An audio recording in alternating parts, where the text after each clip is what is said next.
Okay, so I know that I'm a year late, but I just wanted to come on here and review another simple flavor. First things first, I want to say that this movie should have never been made. I was a huge fan of the first movie because of its wit and plot twist. I know a lot of people don't like her right now, but A Simple Favor is probably the best Blake Lively movie ever. Her sarcasm in the first movie was top tier, and I feel like they tried desperately to recreate it in the second one, but it didn't land as well. Another Simple Favor picks up 5 years after the ending of the first film. Stephanie is now a famous true crime blogger, and her son Miles is going off to camp for the summer, while Stephanie is on a book tour promoting her new book about the events of the last film. While promoting her book in a bookstore one day, Emily shows up out of nowhere freshly released from prison. With blonde. Except apparently I do have a face. And you're here! How are you here? Did you break out of prison? No, I'm out on appeal. Our legal system is so fucked. Baby, I want to talk about the important stuff. Why isn't your book selling? It's selling. And invites Stephanie to her wedding to be the maid of honor. Stephanie is obviously put off by this, because girl, the last time I saw you try to kill me. Why would I ever want to go to your wedding? But Emily blackmails her into going, threatening to sue her for using her likeness without her consent. So Stephanie and her book agent decides to go. The wedding is taking place in Italy. And spoiler alert, but Emily is actually getting married to a mob boss named Dante, which immediately piques Stephanie's interest. Dante's mom Portia is honestly the best part of the movie, because she can't stand Emily or anyone for that matter. Emily's ex-husband Sean is also at the wedding, because he had to be there to take their son Nicky. And I honestly hate what they did to his character. They turned him into a bitter old drunk who hates life. At the rehearsal dinner, Dante's mom Portia invites Emily's estranged mom and Aunt Linda, who she didn't even know she had, to the wedding.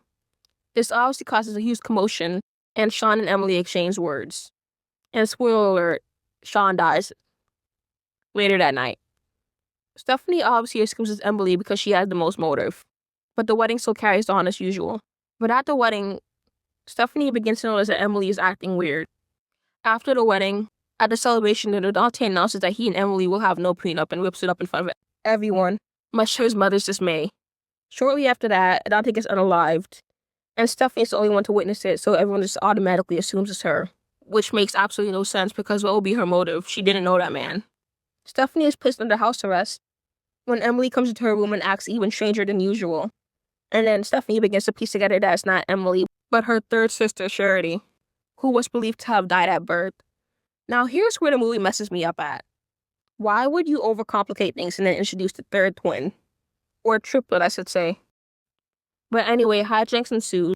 Stephanie obviously escapes, and then runs into the dumbest FBI agent ever, who was actually investigating Aunt Linda, who turns out to be a scammer who kidnapped the third twin Charity, and uses her to help rob people ever since she was a little girl. The FBI agent is unalived by someone, and Stephanie gets kidnapped again, but this time by Portia, who's looking for answers of why her son is dead, and weirdly accuses Stephanie of being in love with Emily. Stephanie is saved, of course, by Emily. What's going on? I can't see what's happening. So ready. You good? Of course it's you. Who was being held captive by her twin sister, who was weirdly in love with her. To the person that created this plotline, I just want to ask why. Why did you think that was necessary? Because it wasn't. Not every plot twist needs to be made. But anyway, Emily reveals that the reason why she invited Stephanie to the wedding is because she needs someone to save her in case anything bad happens. Charity and Aunt Linda kidnap Nicky to lure Emily out. Aunt Linda reveals her plan to unalive Emily, where Charity was not up for because, like I said before, she was in love with her sister. So she pushes Aunt Linda off a cliff. Emily is able to get the gun from Charity and save Nicky, who now has a lot of childhood trauma that he's going to have to unpack as an adult. And the movie ends with Emily on the run, and Portia comes up to her, asking for another simple favor, implying that there's going to be a third film. Which, at this point, just keep it. If you're going to create just more mess, just keep it. We don't need it. Personally, for me, if I was creating this film, which I have no power to do so, I would have made Portia the killer. Because think about it, Portia hated Emily. She was livid when Dante burned up that peanut. There's no way that she would have wanted Emily to have access to her family fortune. And Dante was the man of the household because his dad passed at a young age. Portia would have done anything to keep the family power intact. So I can imagine her taking out Dante to keep Emily from getting everything. I feel like that would have been a better plot twist, because the whole Charity and Linda thing really threw me off. But anyway, I hope you all enjoyed this review. And don't forget to like, comment, and subscribe.